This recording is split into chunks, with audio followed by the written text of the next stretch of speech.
Okay, for chapter 3, whilst you're listening, I want you to jot down 3 to 5 words that you don't quite understand. And then when we've finished reading and listening, I'd like you to look up the meaning of those words and then you can pop them in an email to me. Here we go. Chapter 3. That night a wind rose across the camp, creaking the van like a ship in a storm. Wild Boy pulled his coat tighter around him and nestled in the bundle of sacks that formed his bed. Wherever the travelling fair pitched, the freak show always closed by sundown. Even the most desperate showmen weren't prepared to spend all evening throwing out drunks and breaking up fights, because at night the fairground turned savage. Wild Boy knew the scenes well. Naphtha lights and oil lamps lit grinning, sweaty faces as drunken crowds danced through a haze of steam and tobacco smoke. Some people shrieked from behind carnival masks, black-feathered monsters, or eerie white faces with long, crooked noses. Others propped up booze stalls, swigging from pots of beer and pints of gin. The dancing boobs rocked and pounded to the sound of violins, while gangs of ruffians prowled the path, knocking off hats and shrieking, "Ho, ho, ho, ho."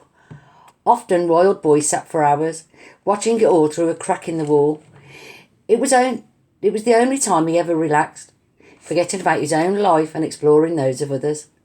He sometimes felt as if he was floating through the crack and in among the scenes outside, seeing everything.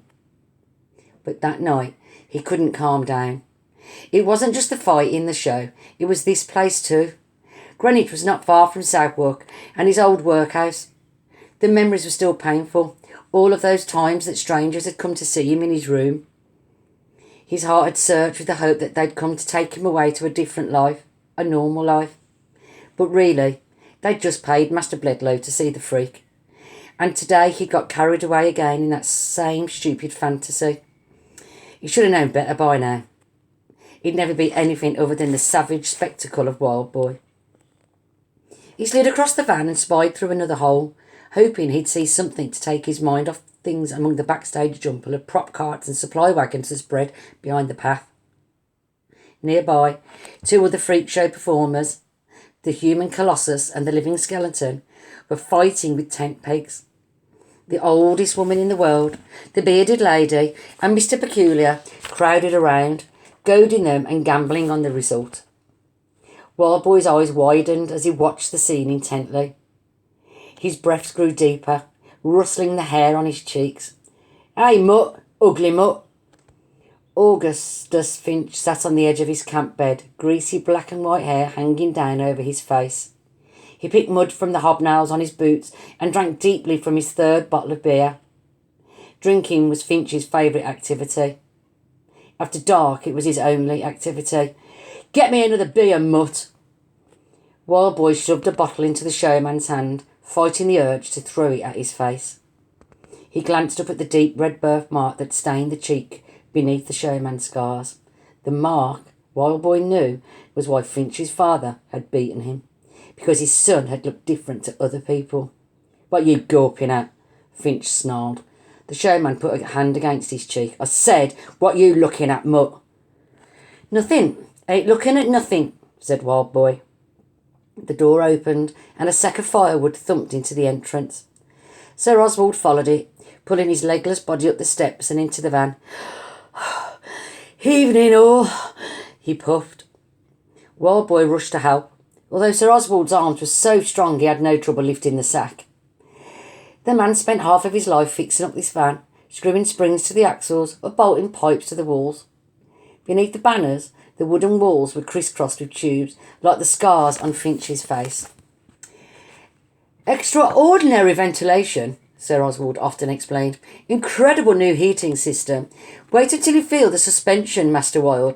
You will think we are gliding over ice." As far as Wild Boy could tell, none of the repairs had made any difference. The van was still cold, it still stank, and it rattled terribly as they travelled over country roads between the fairs. Rather, he thought that Sir Oswald kept working simply because he had to. Like him, he had no other place to go. That was just a guess, though. Wild Boy had a harder time reading Sir Oswald than he did anyone else at the fair. His friend had streaks of grey in his hair and wrinkles on his face, but he moved as fast on his hands as any young man on his feet. He called himself Sir Oswald, but Wild Boy had no idea if the title was real. He kept an old clothes chest in his corner of the van, but he didn't store much in it. So eventually, Wild Boy gave up searching for clues.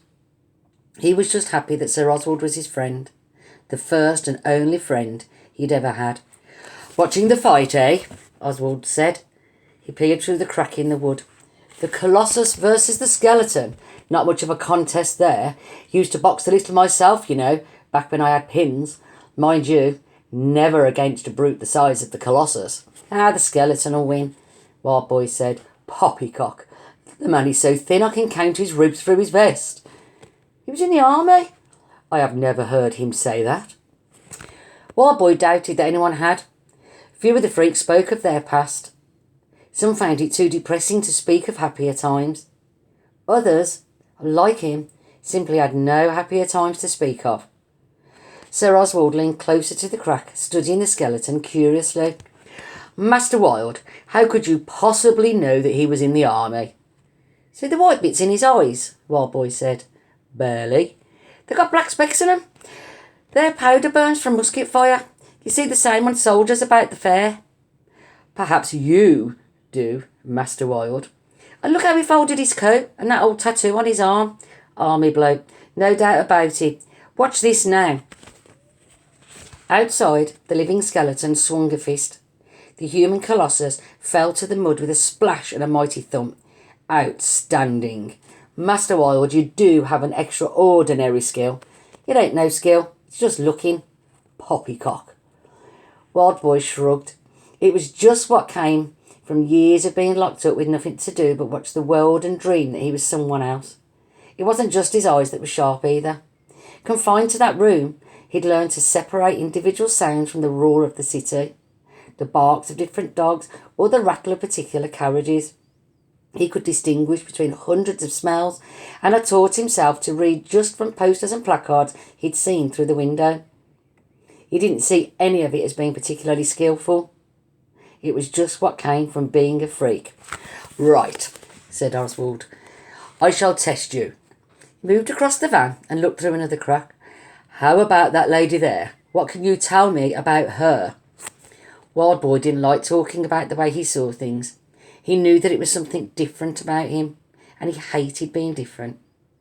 But he couldn't help himself. It was too much fun. He joined Sir Oswald and peered eagerly out onto the path. "Which lady?" he asked. "The one in the green bonnet." "Oh, she's a seamstress in a factory." "Now, how could you know that?" "She's got blisters on the inside of her fingers, probably from the needles, and her old bonnet's fixed up with different coloured threads. See, most likely scrapped from a factory, otherwise why not buy the right colour?" "Incredible. And how about that man in the smock?" "Oh, he's a boxer.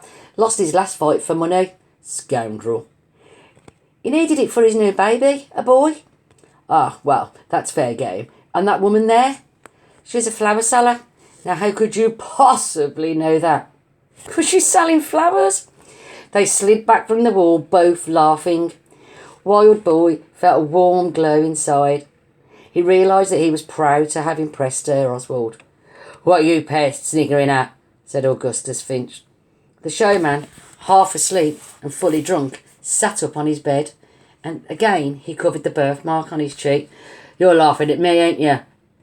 He held a bottle across the caravan. It smashed against the wall, showering Sir Oswald with beer and broken glass. "Hey!" Wild Boy yelled. He grabbed a bottle to throw back, but Sir Oswald grasped his arm. "Don't, Master Wild." Wild Boy knew he was right. Picking a fight with Finch was a bad idea.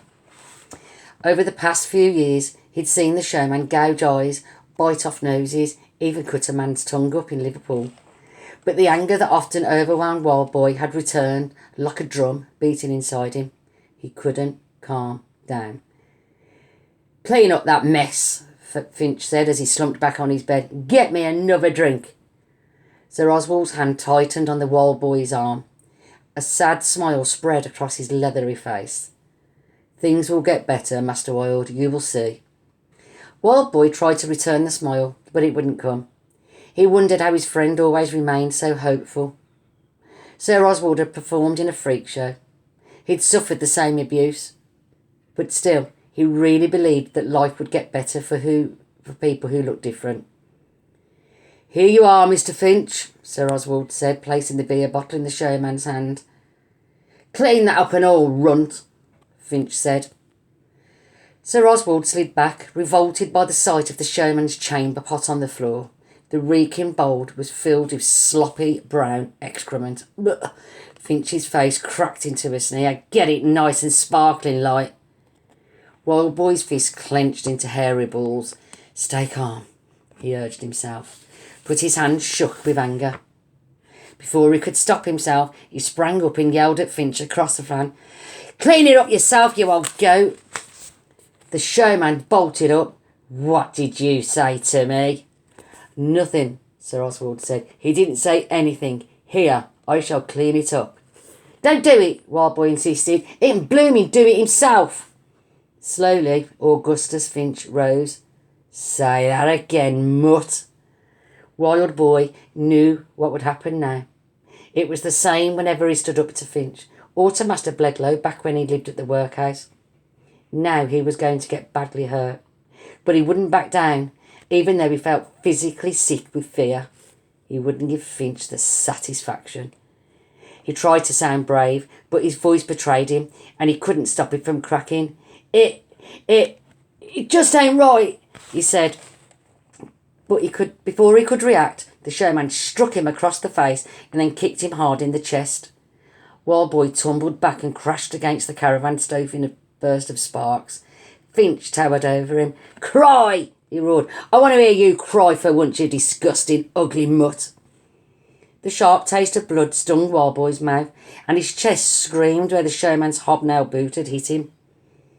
Part of him wanted to curl up and beg Finch for forgiveness, because then the showman would leave him alone. But he wouldn't. He couldn't. He pressed a hand against the wall and rose unsteadily to his feet. He'd put up a fight. That much he could do. Maybe he could even add a new scar to Finch's collection before the showman beat him unconscious. That would be something, at least. He hocked up a ball of spit and blood and fired it to the floor before the showman's boots. "I ain't crying for no one," he said. He expected another attack, but now Finch turned to Sir Oswald. The showman's eyes gleamed with ferocity. "And you?" Sir Oswald tried to crawl away, but Finch dragged him back and thrust his face at the chamber pot. "You can lick that up now, runt." Wild Boy knew he should leave. He could sleep in the stable hut, come back tomorrow. But something inside him had snapped. He'd had enough. He reached down and picked up a shard of the broken beer bottle. "You let him go, Finch." Finch snorted. He realised. He released Sir Oswald and stepped closer to Wild Boy. "You got some nerve, boy, I'll give you that. You say you won't cry. Ha! Before I'm done with you, you're going to scream like a baby." The showman struck out, but this time Wild Boy was ready. Ducking Finch's arm, he dropped to the floor and rammed the glass dagger into the showman's boot. A savage roar came from his mouth, rage at 3 years of cruel treatment as he felt the weapon tear through leather and into flesh.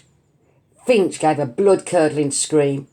He tumbled back and landed on the chamber pot, a wave of foul brown filth washing over his head. Before the showman could get up, Wildwood leaped on him and hit him with the pot. "That's for picking on Sir Oswald, and this is for everything else." He whacked Finch again, then again, harder. With each strike, his panic mounted and more tears filled his eyes. He knew he had to run. He had nowhere to go, but he had to run. Dropping the pot, he jumped over the showman and burst through the door.